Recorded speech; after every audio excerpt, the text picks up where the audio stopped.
Liewe vriend, baie welkom by Leef die Woord. Hier by Leef die Woord wil ons die woord van die Here lees, leer en leef. En dit is ons gebed, dat jy sal ervaar, dat die woord van God werk in ons wat glo. Dit is die woorde van 1 Tessalonisense 2 vers 13. Kom ons bid saam. Vader, dankie vir die voorreg wat ons het, om rondom die woord te vergader. Ons het baie om oor te gesels, want U gee ons baie om oor te gesels, en oor U kan ons nie uitgepraat raak nie. Dankie vir hierdie geleentheid en hierdie voorreg in Jesus se naam. Amen. Ons gesels oor die feit dat Jesus ons geroep het om sy getuies te wees. Die woorde van Handelinge 1 vers 8, julle sal my getuies wees. En vandag gesels ons oor die vrymoedigheid om oor Jesus te kan getuig. En ons oordenking doen ons aan die hand van Handelinge 3 en 4. Handelinge 3 en 4 handel oor die man wat van sy geboorte af verlam was en by die skone poort neergesit was om daar vir almoses te vra.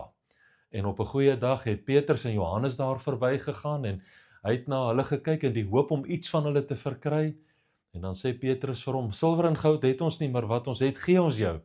In die naam van Jesus Christus staan op en loop en hulle het hom opgerig in die naam van die Here. In die naam van Jesus het hy genesing ontvang.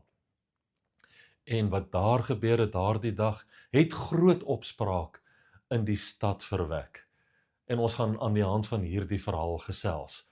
Ons teksvers gaan ons neem uit Handelinge 4 uit vanaf vers 29. Ons gaan dit net nou lees. Jesus het ons aangestel om sy getuies te wees. Maar hy verwag nie van jou en my om dit in ons eie krag of op ons eie te doen nie. Dit is so wonderlik om te weet dat die Here nie van ons iets verwag wat hy nie deur ons sal doen nie. En daarom besef ons dis die Here wat werk, dis hy wat in ons werk, dis hy wat met ons werk, dit is ook hy wat deur ons werk. En daarom kan ons op geen manier enige roem of eer op onsself verenig vir die bediening wat ons van die Here ontvang het nie, of vir die impak wat daar is vanweë ons gehoorsaamheid aan sy opdragte nie. Ons bedien nie en ons getuig nie oor Jesus om vir onsself naam te maak nie. Daar is een naam wat saak maak, en dit is die naam van ons Here Jesus Christus.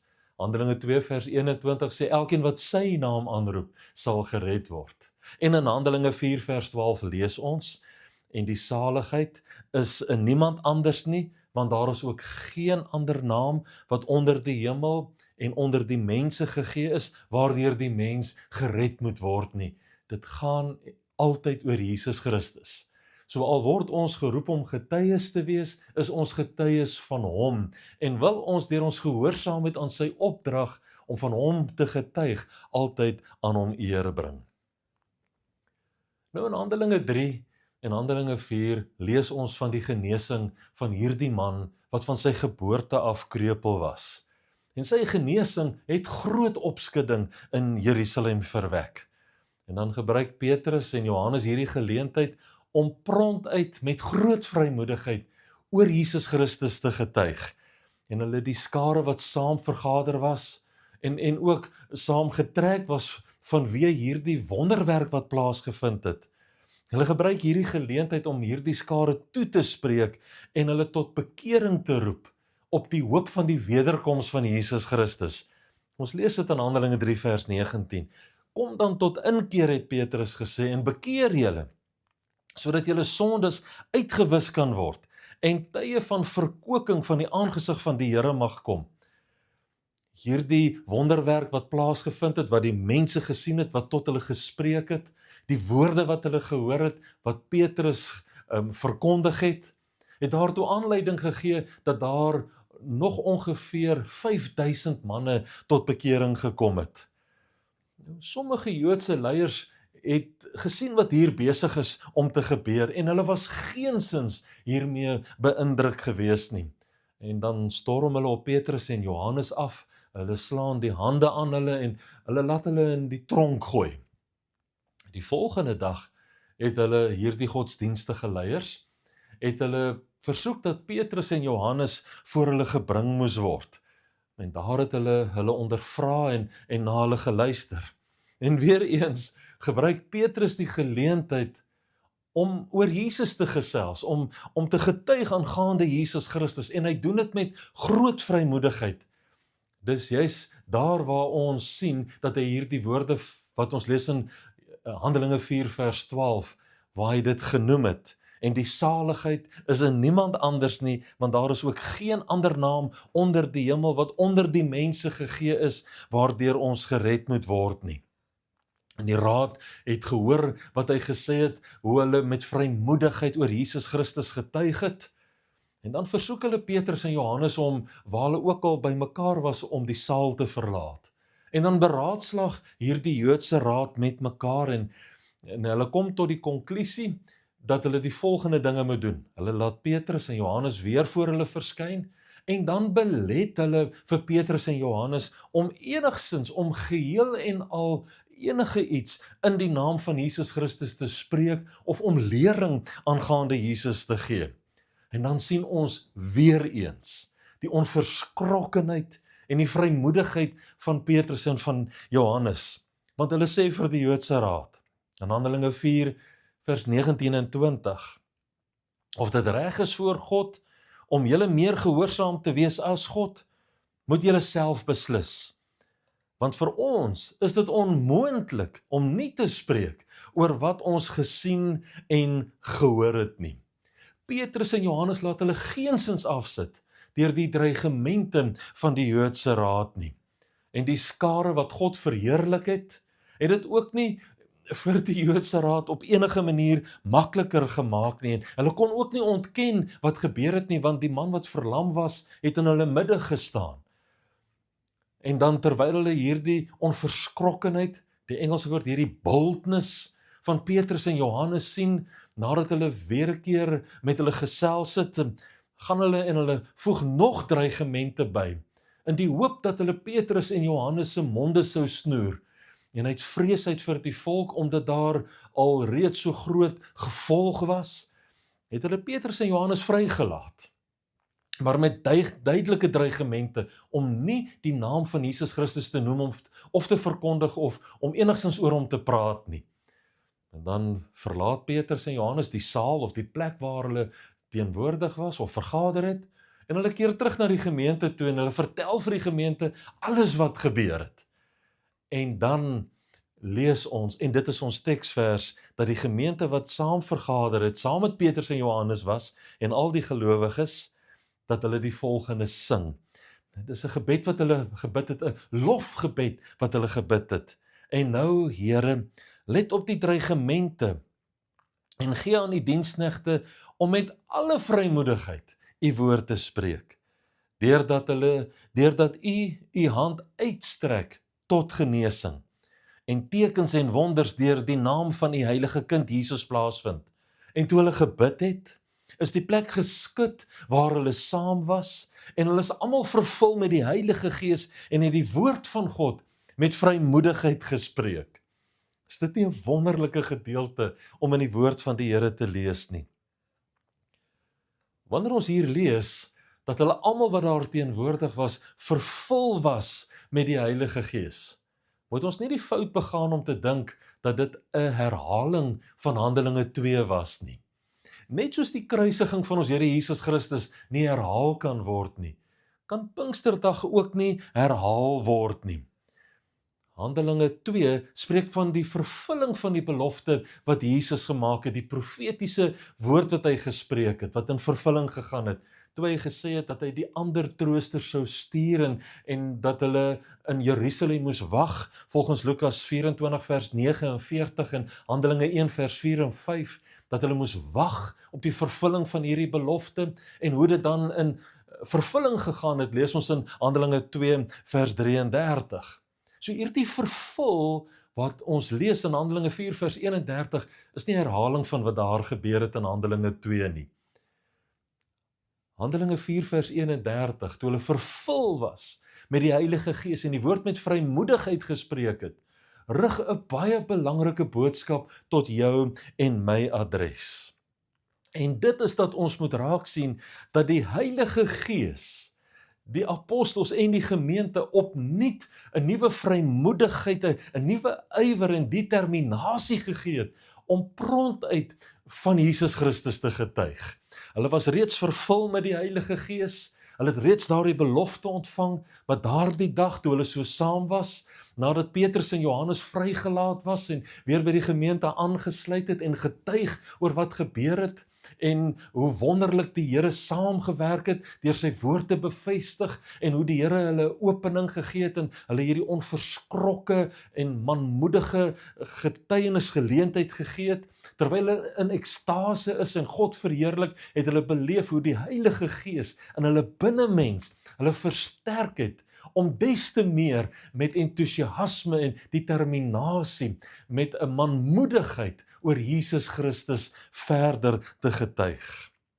Dit is dus baie duidelik, die vrymoedigheid wat daar was, het nie uit die apostels self uitgespreid nie, dit het niks met hulle self te doen gehad nie. Nee, dit was vanweë die invloedryke werk van die Heilige Gees, dat die wat daar saam vergader was, hierdie aandoening beleef het, hierdie vervulling beleef het, hoe hulle ervaar het om met vrymoedigheid steeds te getuig oor Jesus Christus, en nie vanweë intimidasie of vrees eerder te swyg nie.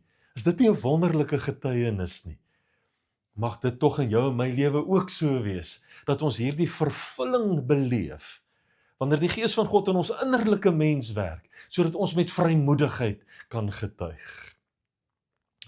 Hierdie vrymoedigheid spruit nie uit begaafdheid of uit geleerdheid uit nie. Hiermee wil ek geensins sê dat dit onbenullig is om sekere vaardighede te hê nie. Ek wil geensins sê dat daar fout daarmee is om te studeer nie. Hoegenaamd nie, dis nie wat ek sê of veronderstel nie.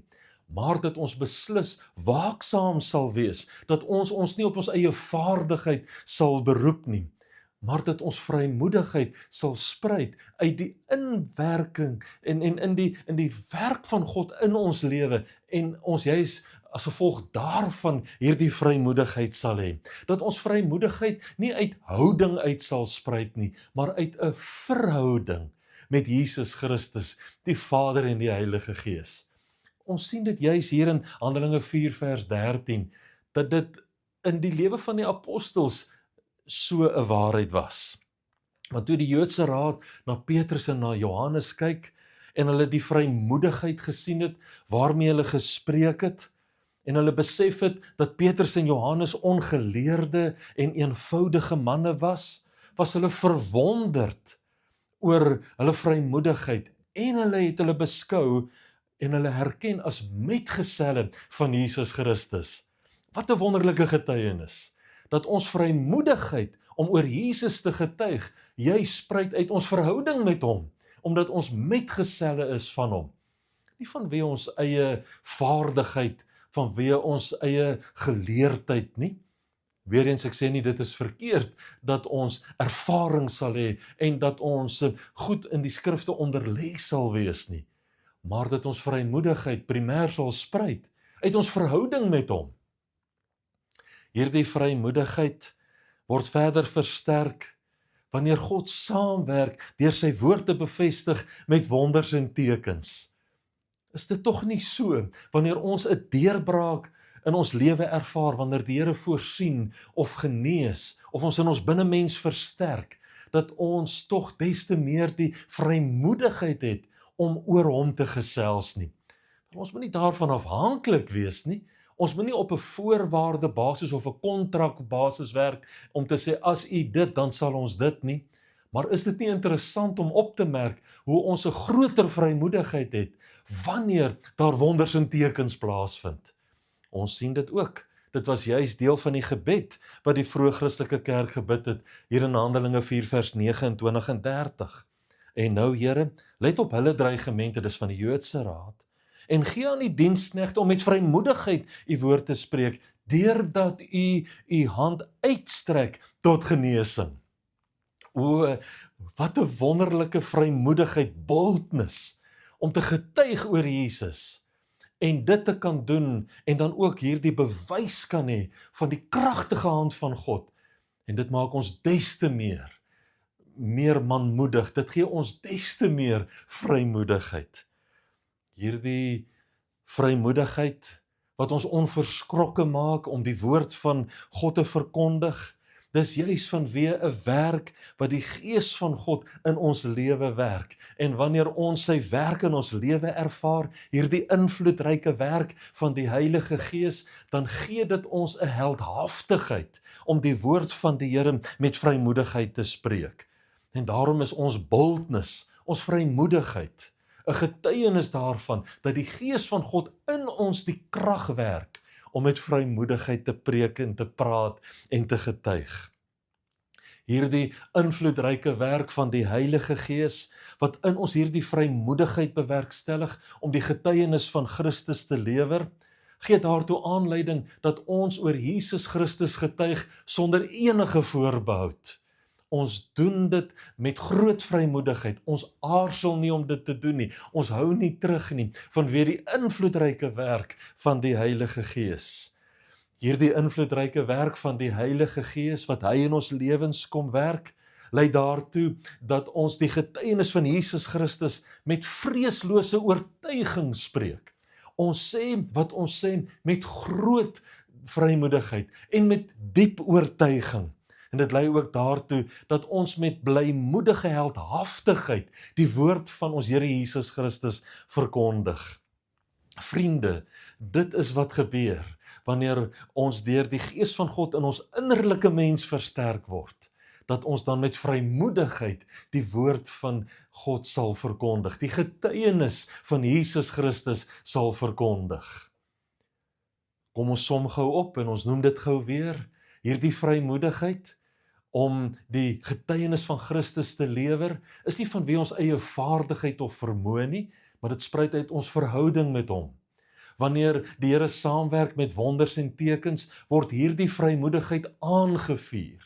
En dit is vanweë die invloedryke werk van die Heilige Gees in ons lewens, dat ons hierdie vrymoedigheid het om met oortuiging en met beslisheid die getuienis van Jesus Christus te verkondig.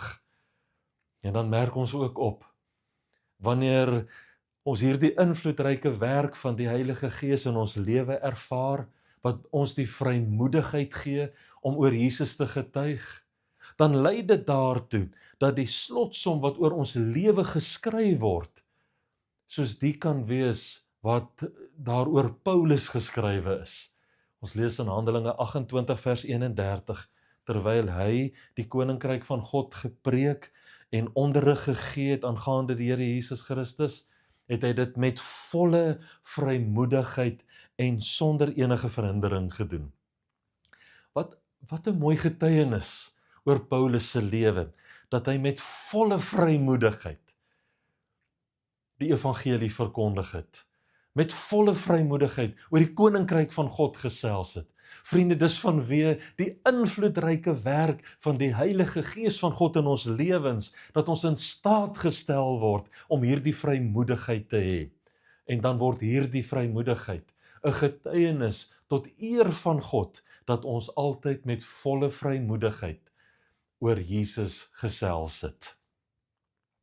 Dis my gebed vandag vir jou en vir my, dat die Gees van God ons in ons innerlike mens sal versterk, dat ons opnuut hierdie aandoening, hierdie bemagtiging van die Gees van God in ons lewe sal ervaar, sodat ons met vrymoedigheid oor Jesus Christus sal getuig en van hom sal vertel.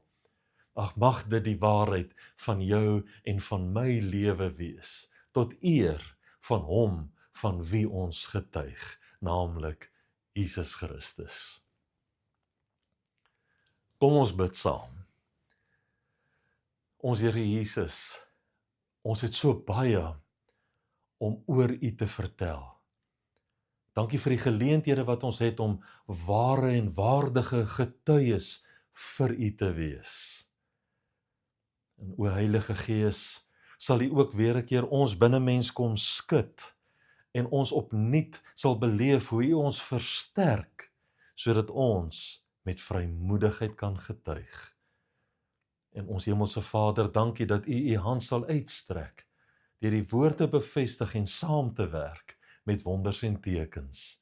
Ons eer U daarvoor, in Jesus se naam. Amen.